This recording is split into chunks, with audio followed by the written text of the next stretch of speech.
पिछली क्लासों में हम लोग 40 क्वेश्चन तक कर चुके थे। आज पार्ट 5 है और हम लोग क्वेश्चन नंबर 41 से 50 तक करेंगे।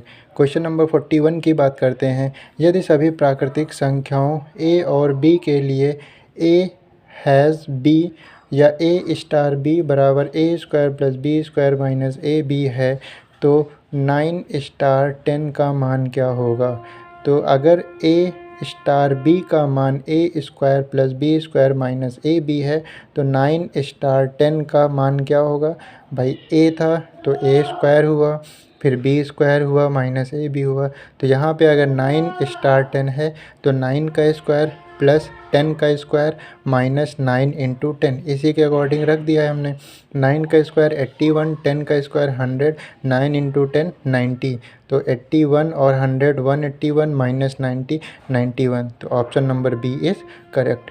क्वेश्चन नंबर 42 की बात करते हैं। यदि 2352 इज़ इक्वल टू 2 की पावर x इंटू 3 की पावर y इंटू जेड की पावर 7, तब x plus Y plus Z का मान क्या होगा। अभी हमें x y z का मान नहीं पता है। हमने इस तरह का सवाल एक और करवाया था, उसमें क्या किया था, सबसे पहले एलसीएम लिया। एलसीएम जब लिया तो 2 2 2 3 3 7 7 आया। तो यानी कि 2352 को लिख सकते हैं 2 की पावर 3, क्योंकि यहाँ पे 3 बार आया है 2, 3 की पावर 2 7 की पावर 2 इज़ इक्वल टू 2 की पावर x इंटू 3 की पावर y इंटू 7 की पावर z। अब कंपैरिजन करिए, 2 की पावर x है, 2 की पावर 3 है, सेम बेस तो पावर्स भी बराबर, तो x की वैल्यू 3 आ गई। 3 की पावर 2, 3 की पावर y, सेम बेस तो y की वैल्यू क्या आ गई 2। 7 की पावर 2, 7 की पावर z, सेम बेस तो z की वैल्यू क्या आ गई 2। हमें x y z पता चल गया तो x plus Y plus Z का मान बताना था। तो x plus Y plus Z क्या, 3 प्लस 2 प्लस 2 यानी कि 7। Option number B is correct. Question number 43 कह रहा है यदि a plus B upon C is equal to B plus C upon A is equal to C plus A upon B is equal to K, तो k का मान क्या होगा। आप देखिए a प्लस बी अपॉन सी बराबर k के रखेंगे। एक क्वेश्चन और कराया था, हमने कहा था इसको k के बराबर रख दो। जब 3-4 बार इक्वल का साइन लगा हो, क्वेश्चन दिया हो, तो सबको क्या करो, हर एक टर्म को आप k के बराबर रख दो। हमने क्या किया, a प्लस बी अपॉन सी बराबर k था तो a प्लस बी अपॉन सी बराबर के रख दिया, b प्लस सी अपॉन ए बराबर के रख दिया, c plus A upon B बराबर के रख दिया। तो ये क्रॉस मल्टीप्लाई हुआ तो a प्लस बी बराबर सी के, b प्लस सी बराबर ए के, c प्लस ए बराबर b के। अब देखिए, एक इक्वेशन, दो इक्वेशन, तीन इक्वेशन, हमने क्या किया, तीनों इक्वेशन को ऐड करा दिया। तो लेफ़्ट हैंड साइड सबका जुड़ जाएगा, तो a प्लस बी ये वाला, b प्लस सी ये वाला, c प्लस ए ये वाला बराबर राइट हैंड साइड सबका जुड़ जाएगा। तो c के प्लस ए के प्लस b के, तो c के प्लस ए के प्लस b के। a और a 2a, b और b 2b, c और c 2c, और तीनों के पास k कॉमन था तो k बाहर ले लिया, तो यहाँ से k चला गया, c बचा, यहाँ से k चला गया, a बचा, यहाँ से k चला गया, b बचा। तो a plus b plus c बचा, वही हमने लिख लिया। सबके पास 2 कॉमन था, 2 कॉमन ले लिया तो a बचा, b बचा, c बचा, यहाँ से k कॉमन लिया था, a plus B plus C, दोनों जगह a plus B plus C common मिल रहा था, काट दिया, k की value 2। Option number A correct. Question number 44 की बात करते हैं। यदि x plus 5 is equal to 0 तो 5x square plus 50x plus 125 का मान क्या होगा। अगर x प्लस 5 बराबर 0 है तो x की वैल्यू क्या आ जाएगी, -5, क्योंकि x प्लस 5 बराबर 0 तो ये उधर जाएगा, तो क्या हो जाएगा, x माइनस 5 हो जाएगा। अब 5x square plus 50x plus 125 का मान निकालना था। जहाँ जहाँ पर x था वहाँ पे देखिए हमने -5 रख दिया, x का स्क्वायर -5 का स्क्वायर, x -5। जब इसको सॉल्व किया तो हमारा 0 आया। तो option number A is correct. यह 45 कह रहा है यदि व्यंजक x square minus 2ax plus A square को x प्लस ए से भाग दिया जाए तो शेष 4 बचता है। हमने कहा था जब कभी भी किसी से भाग दीजिए, शेष जो बचता है वो 0, वो जो शेष बचता है वो रख देते हैं, अगर शेष नहीं बचता है तो 0 के बराबर रख देते हैं। तो इसको भाग देना था ना, तो x square minus 2ax plus A square बराबर 4 के, 4 बराबर में इसलिए लिखा है क्योंकि 4 शेष बचता है।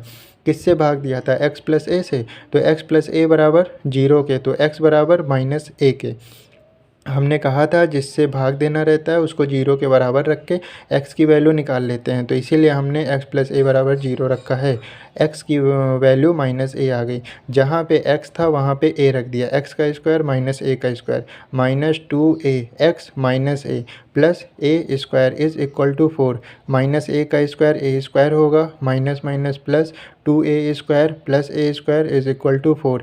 देखिए A square 2a square A square जुड़ गया तो 4a स्क्वायर हो गया, 4a स्क्वायर बराबर 4 के, तो 4 से 4 कट गया, ए स्क्वायर बराबर 1। तो जब ए स्क्वायर बराबर 1 है तो ए की वैल्यू क्या होगी, प्लस माइनस 1, मतलब ए का 1 का अंडर रूट किया है तो प्लस माइनस 1, तो option number B is correct.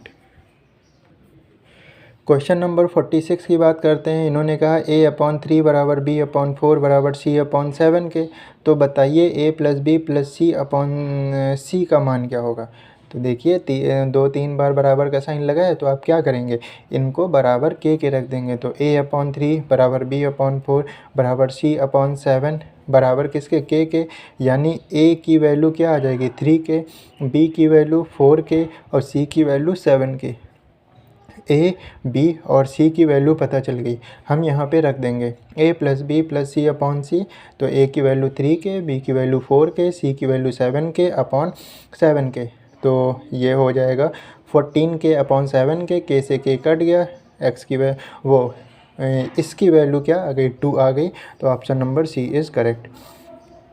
47 की बात करते हैं। 3 शून्येतर वास्तविक संख्याएं ए बी सी के लिए यदि a/2 बराबर b/3 बराबर c/4 बराबर 2a minus 3b plus 5c/k हो तो k का मान क्या होगा। कई बार बराबर का साइन है, इसको बराबर के, इसको बराबर के, इसको बराबर के रख देंगे। देखिए के बराबर रख दिया, a की वैल्यू 2 के आ गई, b की वैल्यू 3 के आ गई, c की वैल्यू 4 के आ गई, तो इसमें आप वैल्यू को रख दीजिए। तो 2a माइनस 3b प्लस 5 से आपको a की वैल्यू 2 के पता चली, हमने रख दी, b की वैल्यू 3 के पता चली, हमने रख दी, c की वैल्यू 4 के पता चली, हमने यहाँ पे रख दी। तो 2 2 ज़ा 4 के, माइनस साइन था, 3 3 ज़ा 9 के प्लस 20 के अपॉन में के, इन सबको सॉल्व किया। अब देखिए के की वैल्यू नहीं पता थी हमें, तो के को के ही रहने दिया है ना।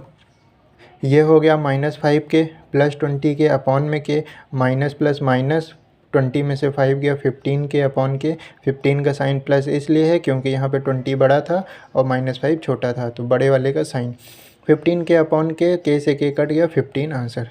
Question number 48, option number B is correct. Question number 48, इन्होंने कहा यदि, अच्छा क्वेश्चन है ध्यान दीजिएगा, यदि x बराबर 3 प्लस रूट 8 हो तो एक्स क्यूब प्लस 1/x³ का मान क्या होगा।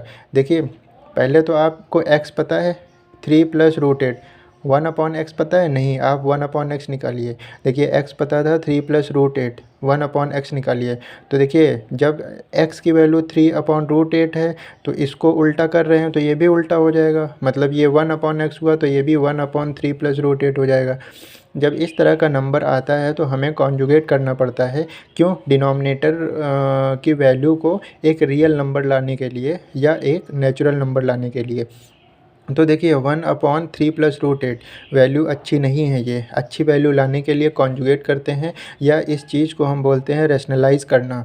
इससे पहले क्वेश्चन में भी हम लोग रैशनलाइज़ कर चुके हैं। हमने रैशनलाइज़ करने में क्या होता है या कॉन्जुगेट करने में क्या होता है, नीचे जो डिनोमिनेटर लिखा रहता है उसको साइन अपोजिट करके ऊपर नीचे मल्टीप्लाई करा देते हैं, वही किया है हमने।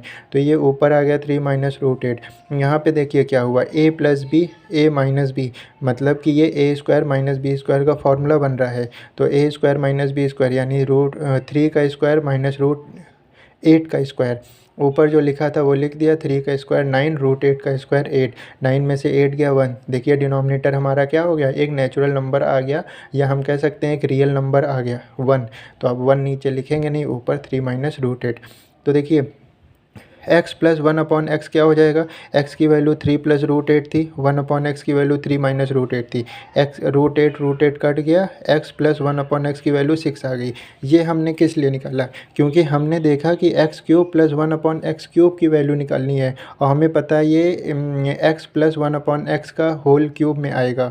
यानी कि हम कह सकते हैं कि जैसे a प्लस बी का होल क्यूब क्या होता है, a³ plus b³ plus 3ab bracket में a प्लस b, तो वैसे ही ये कब आएगा, ये आएगा x plus one upon x का होल क्यूब का फॉर्मूला लगाएंगे तब। तो क्या होता है x cube plus one upon X cube plus 3 x plus one upon x. अब देखिए इसकी वैल्यू पता थी 6, तो हमने 6 यहाँ पे रखा, तो 6 का क्यूब 216, ये हमें निकालना था, ऐसे ही उतार दिया।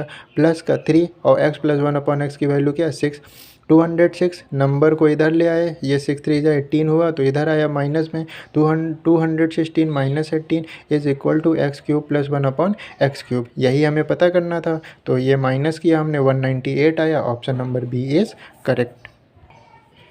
बात करते हैं क्वेश्चन नंबर 49 की। कह रहा है कि x square plus 3√2x plus 4 के गुणनखंड हैं। तो देखिए गुणनखंड कैसे किया जाता है आप ये सीख लीजिए। एक्स स्क्वायर का कोफिशिएंट और कांस्टेंट का कोफिशिएंट, इनको मल्टीप्लाई किया तो हमने क्या आया 4। अब 4 को हमें 4 आया था, ठीक। अब 4 को हमें ऐसे तोड़ना है, 4 को हमें ऐसे तोड़ना है कि ऐड करें तो 3√2 आ जाए, लेकिन मल्टीप्लाई करें तो 4 आ जाए। तो देखिए 4 को तोड़ा तो क्या हुआ 2 इंटू 2 हुआ, 4 को जब ब्रेक किया तो 2 इंटू 2 हुआ, 2 को और ब्रेक किया तो √2 इंटू √2 इंटू 2। अब देखिए 2√2 प्लस √2 क्या दे देगा 3√2, तो और मल्टीप्लाई क्या दे देगा 4 दे देगा। तो इसीलिए हमने 3√2 को क्या लिख लिया 2√2 प्लस √2। तो मल्टीप्लाई करने पे ये 4 दे देगा और प्लस करने पर ये 3√2 दे देगा। तो 2√2 प्लस √2 3√2 को लिख लिया। अब देखिए x square plus 2√2 into x, तो 2√2x और √2x तो √2x प्लस 4, 2 का पेयरिंग कर लिया, x square plus 2√2x plus √2x plus 4। अब देखिए दोनों के पास x था, x बाहर ले लिया, यहाँ पे 2x था, एक बचा, यहाँ पे एक x था, तो केवल 2√2 बचा। यहाँ पे दोनों लोगों के पास क्या है √2, तो x प्लस, अब देखिए 4 में से √2 चला गया, 4 को अभी ब्रेक किया था तो √2 इंटू √2 इंटू 2 आया था, तो √2 चला गया तो 2√2 बचा, तो 2√2। देखिए x प्लस 2√2 यहाँ है, x प्लस 2√2 यहाँ है, कॉमन मिल गया, तो ये x प्लस √2 बचा। क्वेश्चन नंबर 50, हाँ option number B is correct. Question number 50 की बात करते हैं। दो प्राकृतिक संख्याओं का योग 8 है, उन संख्याओं को ज्ञात कीजिए जबकि उनके व्युत्क्रम का योग 8/15 है। देखिए दो संख्याओं का योग 8 है, तो यहाँ देखें जरा, दो संख्याओं का योग 8 है, यहाँ पे भी 8 है, यहाँ पे भी 8 है, यानी कि अभी यहाँ से हमारा काम नहीं हुआ।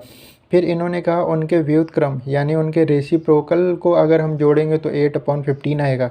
अब हम ज़रा रेसिप्रोकल इनको करके जोड़ते हैं, तो 1 का रेसिप्रोकल 1/3, 5 का रेसिप्रोकल 1/5, एलसीएम लिया 15 आएगा। यहाँ पे 3 है, 15 करने के लिए 5 से मल्टीप्लाई तो ऊपर 5 हो गया, यहाँ पे 5 है, 15 करने के लिए 3 से मल्टीप्लाई तो ऊपर 3 हो गया, तो 5 3 8, 8/15। तो ये देखिए रेसिप्रोकल करने पे 8/15 आना चाहिए, पहला ही ऑप्शन दे दिया, तो पहला ऑप्शन करेक्ट। हम लोगों ने 50 क्वेश्चन कर लिए, आगे 10 और क्वेश्चन करेंगे, रोज़ हम लोग 10-10 क्वेश्चन करते हैं। अब बात करते हैं कुछ याद करने वाले टर्म पे। पहला वर्ड आया है टैक्सोनॉमी। तो देखिए टैक्सोनॉमी क्या होता है, जीव जातियों के नामकरण एवं वर्गीकरण का अध्ययन। देखिए आपने सुना होगा, जैसे अगर हम बात करें कि ये एक पेन है आपके पास और एक टेबल है, तो इसका वर्गीकरण करना हो तो आप क्या कहेंगे कि पेन जो है वो स्टेशनरी में, पेन को आप स्टेशनरी में रखेंगे और टेबल को आप फर्नीचर में रखेंगे। तो आपने क्या किया, ये वर्गीकरण किया। वैसे जीव जातियों का भी नामकरण और वर्गीकरण किया जाता है।